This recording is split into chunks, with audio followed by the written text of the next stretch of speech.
हरे कृष्णा भक्तों, 2024 भादव मास के कृष्ण पक्ष की आजा एकादशी की कथा इस प्रकार है। अपने हाथ में पुष्प लेकर इस एकादशी की कथा मन लगाकर सुनना चाहिए। बोले सृष्टि के पालनकर्ता भगवान नारायण की जय हो।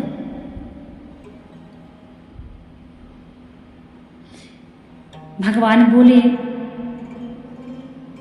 सूर्य वंश की 31वीं पीढ़ी पर राजा हरिश्चंद्र अयोध्या नगरी में हुआ था। उसके द्वार पर एक श्याम पट लगा था, जिसमें मणियों से लिखा हुआ था कि इस द्वार पर मुंह मांगा दान दिया जाता है। विश्वामित्र ने पढ़कर कहा, मणियों का लेख मिथ्या है। राजा हरिश्चंद्र ने उत्तर दिया, परीक्षा कर लो। विश्वामित्र बोले, अपना राज्य मुझे दे दो।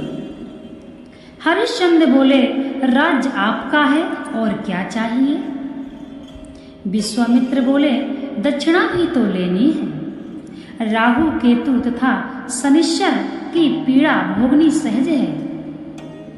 7.5 का कष्ट भोगना भी सुगम है, परंतु मेरी परीक्षा में पास होना बड़ा कठिन है। आपको मुर्दे जलाने पड़ेंगे, तुम्हारी रानी को दासी बनना पड़ेगा। यदि इन अत्याचारों का आपको भय नहीं तो श्री गणेश करके हमारे साथ काशी में चलो। राजा ने धर्म का सत्कार किया। आप भंगी के सेवक बने, रानी दासी हो गई। पुत्र को नाग ने डस लिया। ऐसी विपत्ति में भी उसने सत्य का त्याग नहीं किया, परंतु मन में शोक की अग्नि भड़क उठी। उस समय गौतम मुनि के दिल में दया आ गई। मुनि कहते हैं, राजा हरिश्चंद्र के पास जाकर मुनि कहते हैं, हे राजा, तुम एकादशी का विधि पूर्वक व्रत करो, समस्त संकट दूर हो जाएंगे।